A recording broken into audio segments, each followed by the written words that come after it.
Hello, everyone. Welcome back to another episode of the 52 Must See Movies and Why They Matter. And we are back here once again. I am joined by my friend Steven Billings. Steven? How you guys doing? Here to talk another great film in the 52 Must See series. And yeah, can't wait to do it. Yes, we are back here. We're talking about all of the movies that are mentioned in this book here that is put out by TCM and is written by Jeremy Arnold with a foreword by the late, great Robert Osborne. We are almost done with all of the movies on this essential list, and we are discussing one today that is one of my personal all-time favorites, and that is Stanley Kubrick's film from 1964 titled Dr. Strangelove, or How I Learned to Stop Worrying and Love the Bomb. This movie is absolutely, in my opinion, hysterical. Not only because of what it is satirizing, but of how kind of prophetic it was when it comes to the modern zany world of politics. If you're familiar with it, there's a lot of crazy stuff out there, and this movie is making fun of it way back in 1964, well before any of the modern day stuff has happened. But this is a great film. Stanley Kubrick is one of my personal favorite directors of all time. Depending on what day of the week it is, I will tell you he is my all-time favorite. No one else quite made films the way he did. He was very eclectic in all of his genres that he worked in. This is a spoof movie. This is a comedy movie, but then he'll go off and make a sci-fi movie like 2001: A Space Odyssey, or he'll make a far out there movie in A Clockwork Orange, or he'll make a period piece in Barry Lyndon, or even the film he made right before this film is Lolita, and it's this kind of this almost unfilmable a movie with a lot of sexual themes in it. Coincidentally, Peter Sellers was also in that film, and he's in this film as well. If you're not familiar with Peter Sellers, he's been a longtime favorite of mine. I grew up watching the Pink Panther movies with him. He did quite a few Pink Panther movies, a couple in the 60s, but most of them in the 70s, before his untimely death in the early 80s, right while he was actually shooting a Pink Panther movie, unfortunately. I think his last one was The Trail of the Pink Panther, and it was kind of finished up with unused footage and whatnot, but that's a whole other story. But if you're not familiar with this series, we're going to be spoiling the heck out of Doctor Strangelove, so please be forewarned about that. Starting off, if you are not familiar with this movie, the basic premise of this is you have a doomsday situation, a end of the world nuclear holocaust situation. Sounds very serious, and Stephen and I were just discussing off camera that you don't get much more serious than nuclear holocaust or nuclear war or H bombs being dropped all over the place. I mean, that's always been a threat. It's even a threat now in 2018.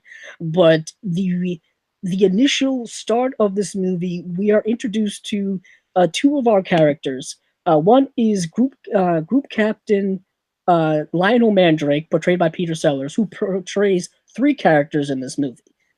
He portrays group captain Lionel Mandrake, he portrays the president, and he portrays the title character in Doctor Strangelove. So right away we meet Group Captain Mandrake, and he gets a phone call from this absolutely insane general, Brigadier General Jack D. Ripper. Some of the names in this movie are hilarious in and of themselves, but Jack D. Ripper, for a gung-ho, super crazy, deranged general, is a great name, and he decides he's going to enact this this this kind of military plan.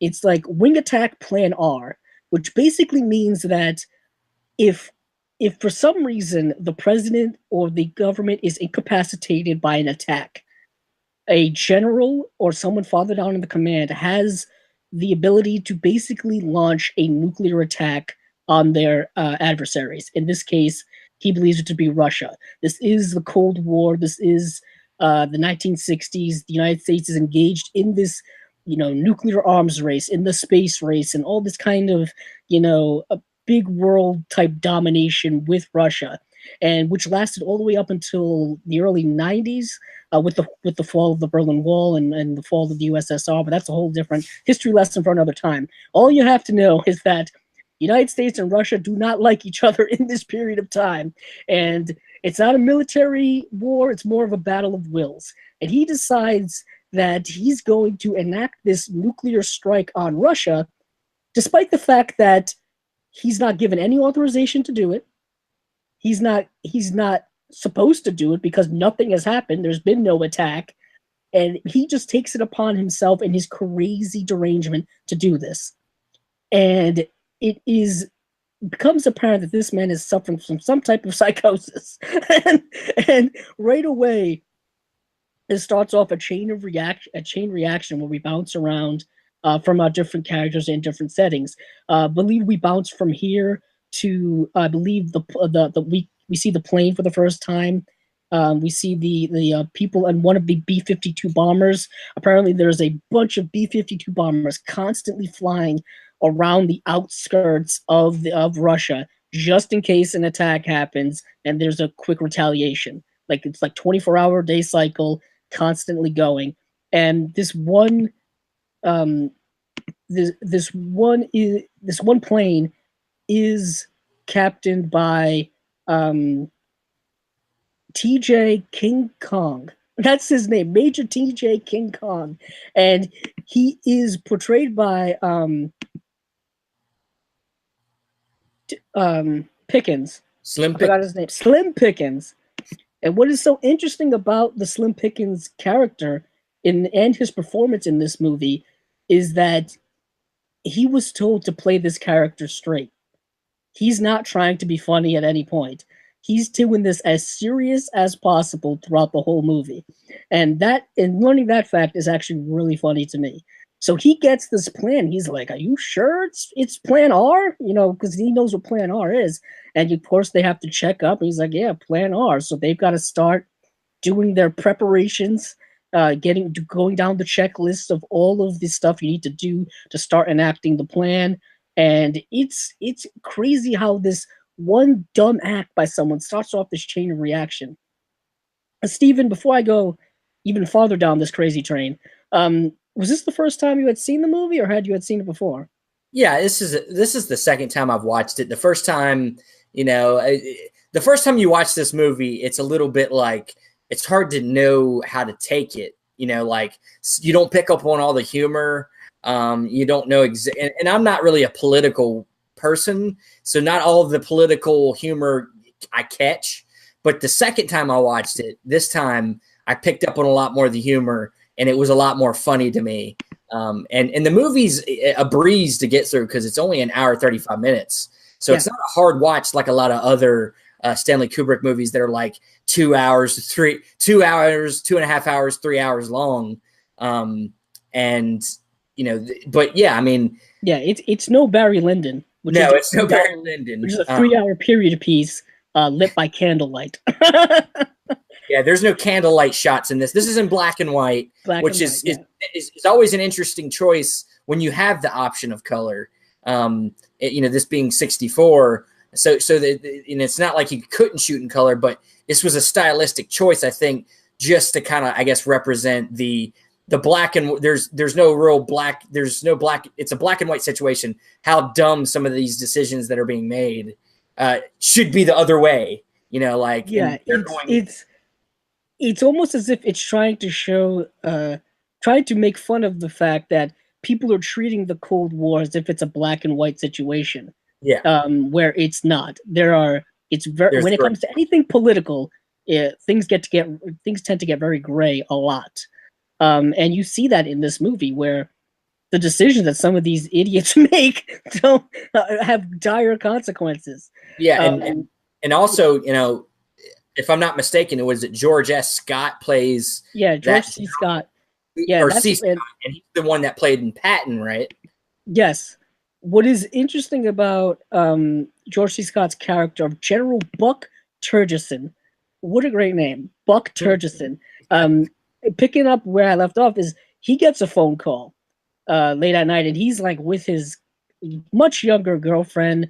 He's wearing like a Hawaiian shirt, and it's just he's probably about to have a great time. And he gets interrupted by this, and he's like he doesn't want to even pick up the phone. He's like just take a message, tell him I'm busy. He's in the bathroom basically, and then and then the woman's talking on the phone and telling him what's the situation. He's like, just call the base, call the base. But General Ripper, one of the things he did was he confiscated all radios, cut off all communications, because in his crazy mind, he thinks that the Russians have invaded, and he doesn't want them to pick up on any of their communications. He also wants to cut them off. He wants to hunker down because he thinks that they're going to come and attack the military bases. His being one of them. So you can't get into him. You can't get in to contact him in any way. You can't get into reverse this wing attack plan or anything like that. So basically, he has to end up going to the war room. And what is amazing about this concept of the war room is that that's what one of the concepts that most people remember from this movie is the war room. The way it's set up with this giant round table, the big board, the lighting, the fact that it looks like a bunker in and of itself. I remember this story, and it may or may not be accurate, but when Ronald Reagan first became president, he wanted to go visit the war room, and there is no war room at the Pentagon. But because it was in Doctor Strangelove, people assume that there's a war room at the Pentagon. It's that iconic in pop culture. So Buck Turgidson goes to the war room, and the president's there, also portrayed by Peter Sellers. President Merkin Muffley. That's his name. And hilarious name. We need to say, and this goes without saying, actually, that how good Peter Sellers is in this movie, because the first time I watched it, I didn't realize this was three different. I thought it was three different actors. I thought it was. I didn't even realize it was the same guy in three different roles. I was like, this dude's good. Peter Sellers for me is I think he's one of the best actors of all time. The things he did in his career are amazing. Check out the film Being There by Hal Ashby, one of his last roles, which he got nominated for an Oscar for. He probably should have won. It's years before you saw characters like Forrest Gump or anything like that. Years before that became almost a joke. An actor portraying someone with some type of mental handicap would get automatically nominated for an Oscar. But he is amazing in this movie. He actually originally was supposed to play 4 characters. The studio was actually only going to fund this movie if he was contractually obligated, if Kubrick could get him to play 4 characters. Wasn't he gonna play Slim Pickens' character? He's gonna play Slim Pickens' role, and they actually started shooting scenes of him in the plane, but he got injured. He injured his ankle, so he couldn't do those scenes anymore because he couldn't be in the cockpit with his ankle in a certain way. So they had to recast Slim Pickens and reshoot those scenes. So he was going to play 4 roles, and a part of that is because in Lolita he played a character who did multiple roles. So they wanted to capitalize off of his role in that in Doctor Strangelove. But the 3 roles he does play, he plays them great, and they're all different. They're all different. That's like Steven was saying. He thought it was 3 different people because they're all different characters. Mandrake is a British Royal Air Force captain, so he has an English accent. And what is interesting is that Peter Sellers actually served in the Royal Air Force in World War II, so he was basically just imitating his superior officers. He was just doing an impression of those guys as Group Captain Mandrake. And then he plays the president, who's kind of like this super serious guy, but he's also kind of weak as well. And he's trying to take the situation as serious as possible, despite of all the ridiculousness circling around it. And then Dr. Strangelove, who is one of the most crazy inspired characters in film history, just off the wall nuts. And what is interesting is that Peter Sellers used a lot of improvisation in this movie. And if you know anything about Kubrick, if you know anything about Kubrick, is he's very strict when it comes to his movies. He's known for trying to get things as perfect as possible. So I don't know if he was just looser in his younger days of directing, and he decided not to be so strict. But those improvisations were then incorporated into the screenplay. So Peter Sellers is astonishing in this movie all around. But going back to the situation at hand, we got the war room, and and and we got all of like the kind of junior counselors, they're basically cabinet members and people, the movers and shakers in the government. What is interesting is that a lot of them don't really say a lot of things. They're just kind of there. It's kind of a whole commentary of the futility of having so many different decision makers when ultimately none of them can make any real decisions. There's a lot of political commentary in this movie. And where we are at is that George C. Scott's character is basically reading out a message that Jack T. Ripper sent to the War Command, sent to Central Command before he enacted Plan R, and it is one of the most ridiculous ramblings of a psycho you will see, because he has this thing about preserving our precious bodily fluids, purity of essence, precious bodily fluids. He thinks that we have been infiltrated by some type of commie conspiracy to contaminate our water supply, and he is just absolutely insane. And it's so hilarious because this is a brigadier general, the highest, like one of the highest up rankings you can get. And it's like no one noticed that this guy was a little off until this point. Yeah, and then there's that scene there where the British guy is like, movie. I just drink water. I just, I. But there's a hint at that, and I'm jumping ahead. To, he basically, and then it jumps from there to, he basically lays out his plan, his Mandrake. He tells Mandrake, Jack D. Ripper tells Mandrake, why he's doing what he's doing. He believes, like I said, he believes the Ruskies are gonna hit us. They've hit us already. They've infiltrated us already. We've got to retaliate now. And Group Captain Mandrake is trying to get him to recall the fighters. He's like, "What's the code? I'll do it. I'm going to take command here. You're pretty much insane." And he just goes on this rant about precious bodily fluids, and it's just amazing. And then there's a scene later on, which is probably one of my favorite scenes in the movie, and one of my favorite scenes just ever. Basically, the government decides to go, invade their own base, take it over militarily, go in and do it. There's this great scene between Buck Turgidson and one of the other guys saying, you think your guys can handle it? And he's like, yeah, we'll sweep through there like nothing, blah, blah, blah. And basically, General Ripper has barricaded the base. He's told his men over the intercom, they're going to look like our guys. They're going to have our uniforms, but you're going to fight no matter, don't be confused. You're going to fight them because those are Russians.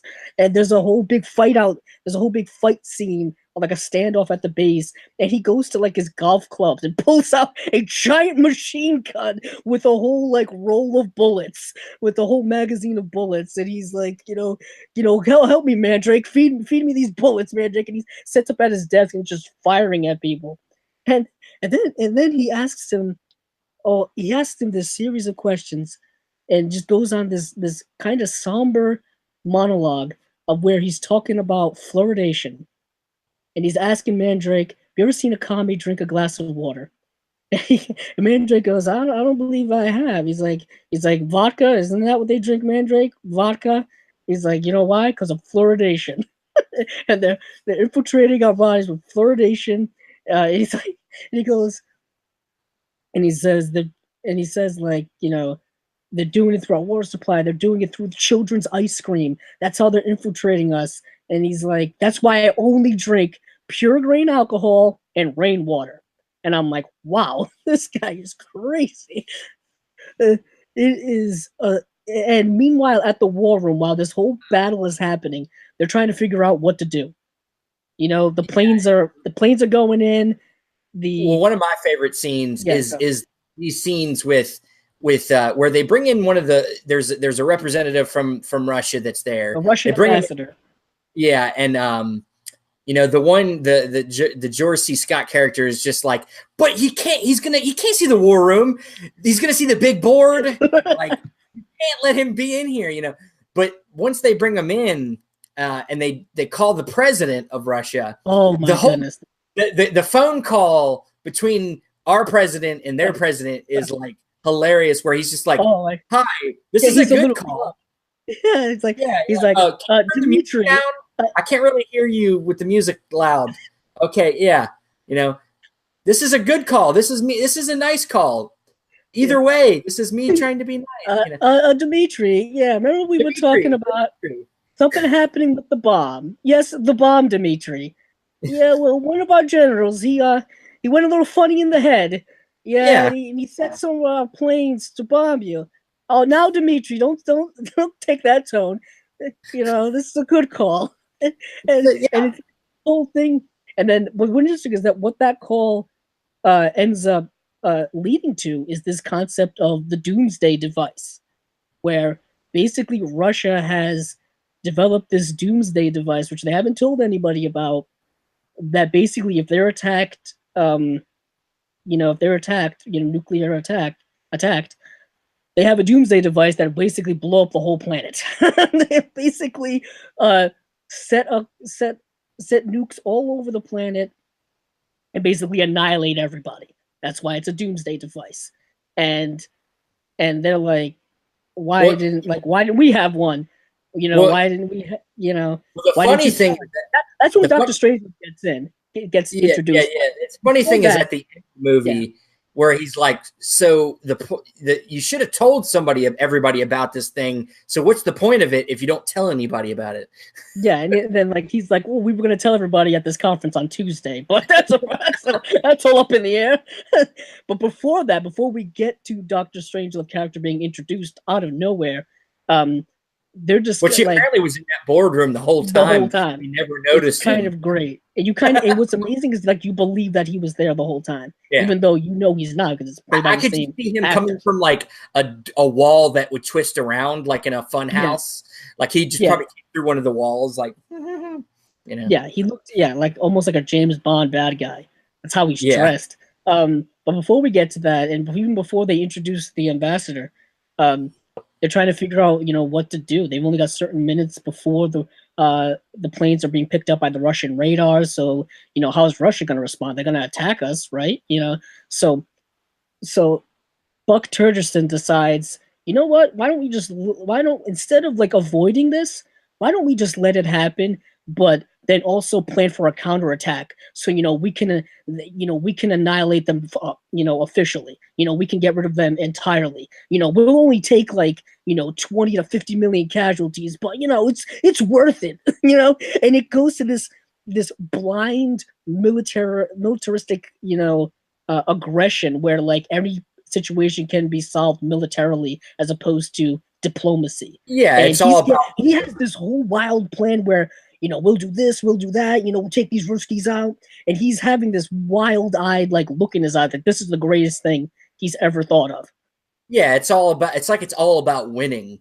It's like, it's not about trying to make things, they even make a joke about it later, how, when they bring up the doomsday device, they were like, well, there was the space race, then there's this race, and now we didn't want to be late to the doomsday race. It's like everybody always wants to be the one that wins, and it's like, there was this. That's what it was back then. A lot of people don't remember the Cold War, but it was just the United States and Russia.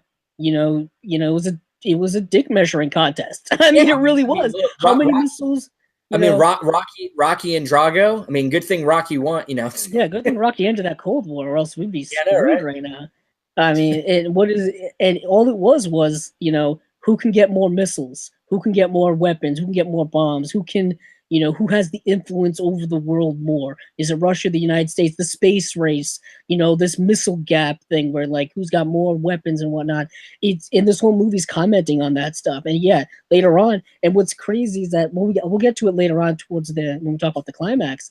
But we'll go into when they introduce Dr. Strangelove character comes off screen, and just one of the most wild looking guys you'll ever see in a movie. He's got He kind of looks like an alien Gene with orb Wilder. on it. Yeah, he was a combination of like a lot of different um characters. He was a combination of the mad scientist from like Metropolis. He was a combination of some like Russian scientists and no, not Russian, some German scientists, some Nazi scientists, stuff like that. Because the whole thing with him is that he was a Nazi from Germany and he came over here after the war and now he works for our government, which is an actual truth that happened. If you want to know how our space program was basically founded, we took German Nazi scientists and brought them over, and they developed our rockets. They did our math and our science and all that stuff. That's all true, and this movie is kind of commenting on that with this Doctor Strangelove character. And what is peculiar about him is that you can tell his entire performance is just improv by Peter Sellers.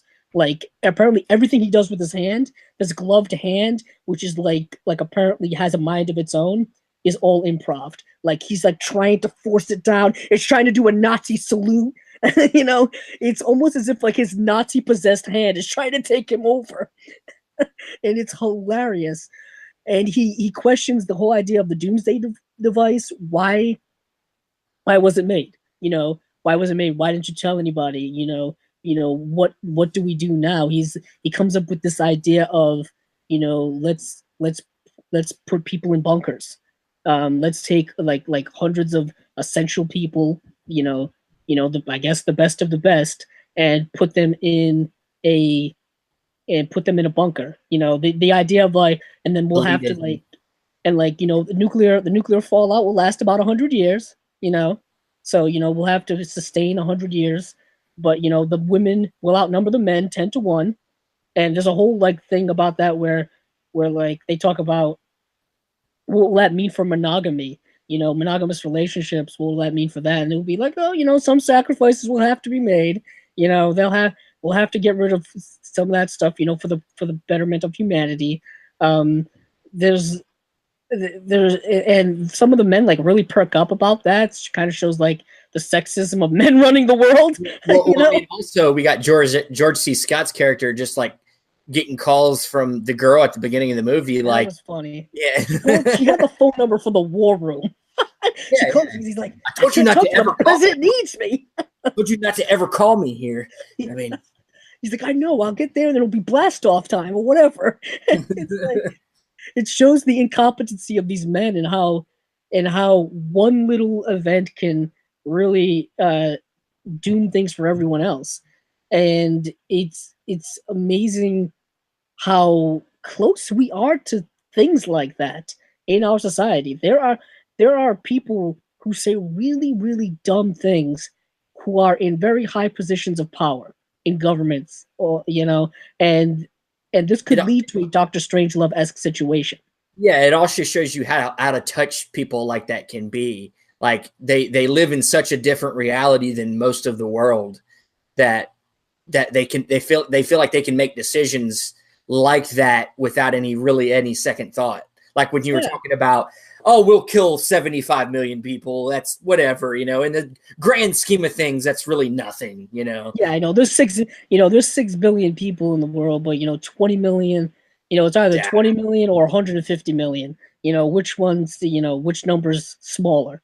It's kind of like that whole thing. It's like, do you save a small amount of people? Do you sacrifice a small amount of people to save a large amount of people, or or something like that? It's a moralistic type thing. Yeah, much in the movie, the president character, even though he is kind of weak at times, he actually has the most logical points of view where it's like, okay, well, we'll help you take down the plane if we can't get to them. Yeah, he actually comes up with he's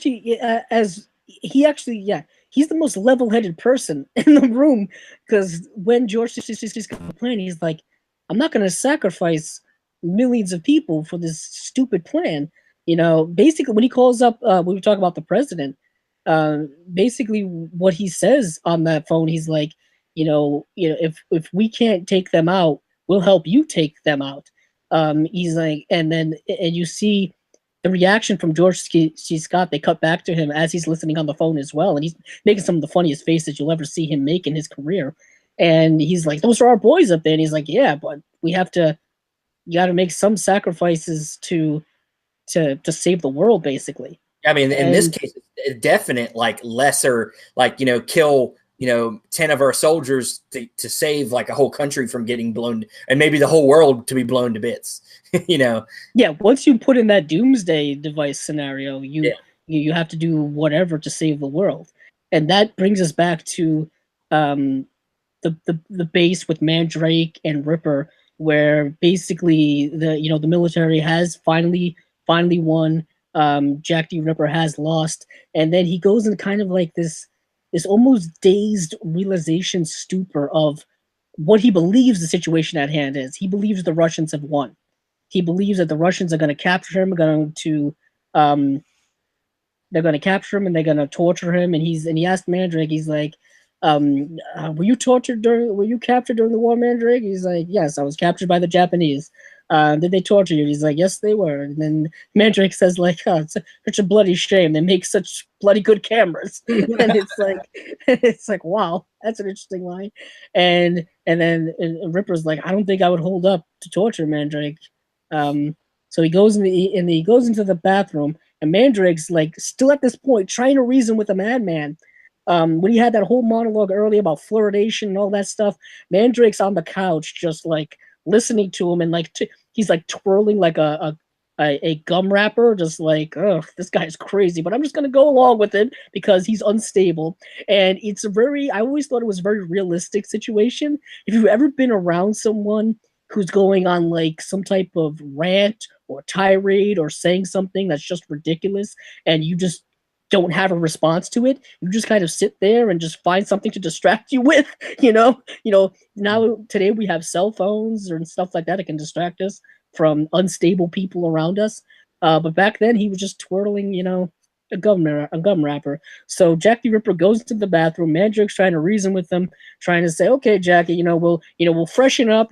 Put some water on the back of the neck. It really changes the scenario, and then you can just give me that code." He's trying to get the code to open up all the radio communication with the planes to recall them. And Jack the Ripper goes in the bathroom and shoots himself. He commits suicide instead of giving himself over to the Ruskies, so the Russians that he believes are coming. And then that leads to but then what we don't know, well, actually what they don't know, is that the Russian planes are attacking all of our bombers, taking out the ones that can't be recalled, or they're taking out the planes. And the main one, and the one we've been following this whole time, the one that has James Earl Jones on it in a very early role, one that has Slim Pickens as the pilot, is caught in a bit of a not a firefight, but they're being attacked, and they're trying to run, and they're trying to dodge The dodge Russian bullets. radar. Get off the Yeah, radar. they're trying to get they're trying to get they're not trying to get shot down, trying to evade the action, and they get damaged. But what gets damaged is their radio gets damaged, so they can't get communicated to recall the planes. So in their situation, they still think this is on. Wing Attack Plan R is still on. We're still going to our primary destination and our secondary destination, but they also got their fuel tanks. Their fuel tanks got hit as well, so they only have enough fuel to get to their as close as they can to their primary target. And but the Pentagon, the War Room, thinks that they got everybody. They heard like was like 4 of their planes got shot down, but all the other ones got recalled because Mandrake sees writing on Jack Ripper's like stationery. It says "Purity of Essence" and then something else. I can't remember what the second one was. It was like our precious, not all. It's like all precious. No, Purity of Essence. It's like Purity of Essence and something else. But anywho, he figures out that it's either one of those two things is the code to get the communications up. So this other guy comes in while he's trying to figure this out, and he's like, "Just leave me alone, guy. this is important. I got to make a phone call. I got to call the Pentagon, and the president needs to know. And this guy's just trying to like handcuff him and take him out. And he's like, and he says some of the most ridiculous stuff. Like, I don't know what type of like perversions were going on up here, but I'm taking over and stuff like that. I'll tell you, one of my favorite lines of the movie is when he's trying to make the phone call and he's on the phone with the operator. Yeah, he doesn't have to change, so he asks him to bust open a Coke machine and do it. And he's like, "Look, I'll get you your change, but you're gonna have to answer to Coca-Cola." Like after I bust this open, and he shoots it, and then when he gets the change, the soda machine spurts out soda in his face. It's so he's on the phone like it's so hysterical because it's literally a life-threatening, world-ending situation. The fact that there's a phone inside of a government building is that's funny enough, and the fact that you have to put change in it is hilarious to me, and the fact that he's like haggling with the operator. He's like, "Oh, I don't have enough change to make a collect call, but can I make like a special, person-to-person call or whatever you call it?" It's like, "Oh, I don't have the change for that either." And it's like the world's about to end, and this is what is preventing it. This is what could prevent it from happening. Through. Yeah, he put me through the war room, and he's like, it's like, could you imagine being an operator picking up and someone's like, "I want to talk to the president"? I mean, just like earlier in the movie, the girlfriend of George C. Scott could get there easier than he could, and he's in the military. Yeah, it's ridiculously hilarious to put that together. So he eventually gets through. That's when they get the code, and that's when they're recalling the planes and the ones that haven't been shot down. But like I said, that one is still going to its destination, and there's another phone call. There's another phone call with the Russian president where he tells me, "You just have to get that plane, Dmitry. There's not, you can't, you're the Russian military. You can't find one plane." And the thing is, they're flying so low so they're under the radar. They're not on any radar, but you've got to find them. And what is happening is the mechanism to drop the bomb is malfunctioning, doesn't work. It's been burned out in that firefight.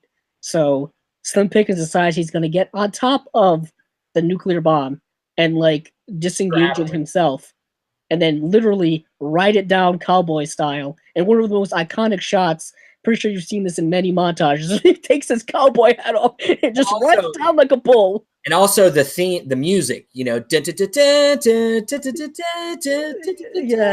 It's a victory song, and then and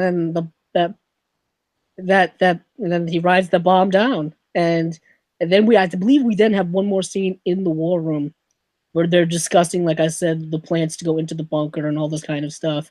And before really any of that can happen, the bomb drops and the movie ends with a montage of mushroom clouds, nuclear bombs going off all over the world. And it's done so in a very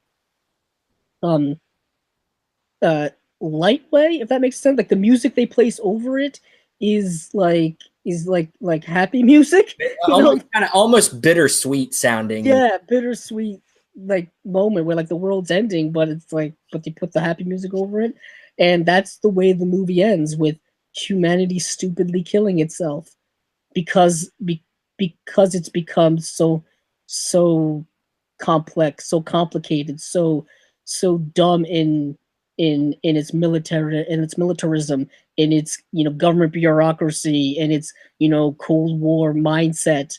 It's fascinating to me that the bravery and courage that this movie took to be made, at the time it was made. It's a movie satirizing the Cold War during the Cold War, which was a very serious thing. People thought nuclear war could happen at any moment. What is also interesting about this movie is that it was originally supposed to have its first screening, its premiere, I believe, the day that John F. Kennedy got assassinated. It's supposed to come out that day, and they pushed it to they pushed it to January of '64 instead. And they also had to change some things in the movie because of that. Originally, when Slim Pickens is reading off all of the supplies they're getting because of the plan that's been enacted, he says the line, "Oh, someone could have a good time in a good weekend in Vegas with all that," or something like that. Originally, he was supposed to say someone could have a good time in Dallas with all that, because he's a Texan from Texas. I guess he was supposed to say that, but since President Kennedy was shot in Dallas, was kind of you know faux pas. You couldn't kind of say that. Also, the movie originally was supposed to end with the giant pie fight in the war room. That was the original ending of the movie. It was a pie fight in the war room, and apparently that was cut before the previews even started. But apparently, um, one of the lines is that the president gets hit with a pie, and then Buck Church just said, "Oh, the president's down" or something like that. But that would have been insensitive to the assassination that just happened. But Kubrick has said that was cut before the I was the gonna say, assassination even occurred. I don't know that I would have liked that anyway. Yeah, I mean, and I don't even think there's footage of it. I think there's just like still shots of it. It's all on. If you have the Blu-ray or the DVD, one of the special features mentions that and shows that. This movie was also based on the book Red Alert, which was a serious account of the situation. It wasn't so much a satire. It was a rather serious book about a situation of where a nuclear attack could happen. Red Alert was coincidentally, um, they just took the basis for it, but then they changed, I think, a lot of stuff about it, which a lot of people tend to do. A lot of directors tend to do that. Once you get the rights to a book or something, you can adapt it, I guess, any way you want, depending on the contractual information. There was another movie that came out in '64 called Failsafe, which was directed by Sidney Lumet, starring Walter Matthau, I believe, which is basically this movie, but a serious version of this movie. And I believe it was also based on Red Alert. So there was a whole thing where, these movies, though, conflict with one another. Would one affect the box office negatively or something like that? I have the movie Red Alert. I haven't seen it, so I can't comment it on if it's any the quality of it. All I know is that Doctor Strangelove still holds up today, probably more so. Like I said, it's a very prophetic book about the ineptitude of politics, world politics, and how the actions of a very few can lead to you know um, death and destruction for many people, the whole world, really. Um, it's one of my favorite movies of all time. Like Steven said, it kind of grows on you after a while because the humor in it is not like humor we see today. It's not like laugh out loud physical humor. It's more dry. It's more of a dry satirical humor. Satirical humor is funny if you understand what they're satirizing. Like Steven said, he didn't know much about the political situation back then, so you don't know that they're satirizing they're satirizing the Cold War. So if you don't know anything about the Cold War, it's not funny to you. It depends on context. This film is interesting also because it's the only Kubrick film in these 52 movies that we've been talking about, which is interesting to me because I always thought 2001: A Space Odyssey was a bigger, more essential film in any list. That's the one that gets a lot of play. So I guess we're probably going to be wrapping this up here. If you are interested in watching this movie and don't have it, Steven has the Criterion. I have the regular Blu-ray from Sony from a few years ago. There's the DVD available. You can probably find it streaming somewhere, online somewhere. So definitely buy it there. Buy it, rent it, stream it, whatever. This has been a rather interesting video. Not our most well put together, because this movie's kind of all over the place, but it's a great movie. Steven, where can people find you, and what are your final thoughts on Doctor Strangelove?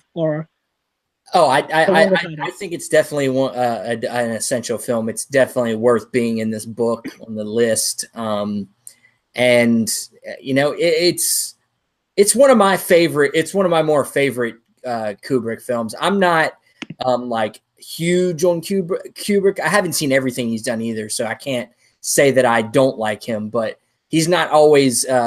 He's not like my favorite, like a lot of people's favorites. But this is one of the ones I really like, up there with like Full Metal Jacket. Yeah, I mean, you can find me on Facebook, Instagram, talking movies, showing off my movie collections and whatnot. Yeah, you can find me on my YouTube channel, Cabzilla Productions, as well as on Twitter at Cabzilla06. And you can find all of the other episodes in this series here on our friend Dan Skip Allen's YouTube channel, Best Damn Movie Show. We are getting very close, like I mentioned earlier, to the end of this list.